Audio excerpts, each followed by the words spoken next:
In other news, oh, not a financial advisor. This is not financial advice. I don't base anything off these videos. I just do it for pure entertainment purposes only. Looks like, yeah, I mentioned in the last video, cost to borrow is up high, threshold list, yada, yada, yada, blah, blah, blah. But they used up their shares they're going to short us down with. I know a lot of times they magically appear, but it seems like they're getting lower and lower. So that's some positive news in this. It is definitely a mental game. I'm not down. I'm not depressed. I'm just more like, what the fuck? That's the only way I can tell you what my mood is. Like, what the fuck? What? And I think I go through this randomly, but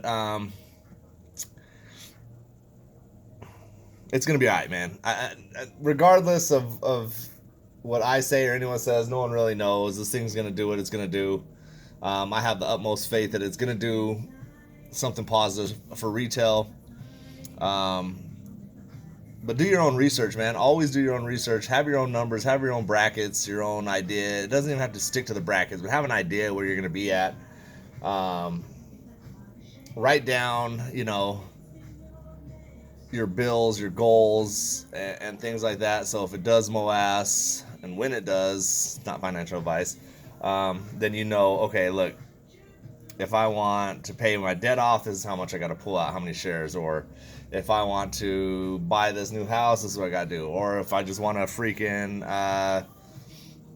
buy my dinner and whatever for 2 months off of the market, whatever your goal is, write it down, have it written down. And what I'm doing is I'm gonna do mine. More than likely, I'm not gonna sell all at one time. If we reach, let's say 1,000, I'll probably sell some. 1,200, sell some. If it keeps going up, sell some. If it starts going down, then I'm gonna work it, figure out, 800, I'll sell some. At 700, I'll sell some. So just have some sort of a plan.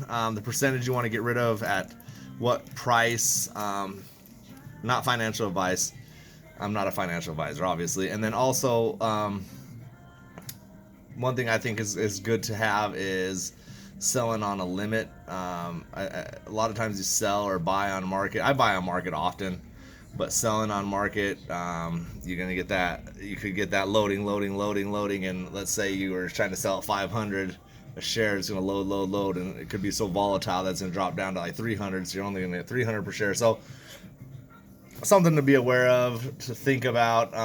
That's it, man. But if there's any other things I can think of, I'll pop in. But I didn't want to seem like too down or anything like that. I was just kind of like, as I was making that last video, I was like, who the fuck is going to regulate this? Like, obviously no one is now. At some point it's going to have to be. Someone's going to come in and say, oh, I'm going to fix this, and throw everyone who's been getting paid off under the bus, and because they're not going to have a choice. It's probably going to be someone up high that's going to come in and clean up. Let's get it done already. Peace.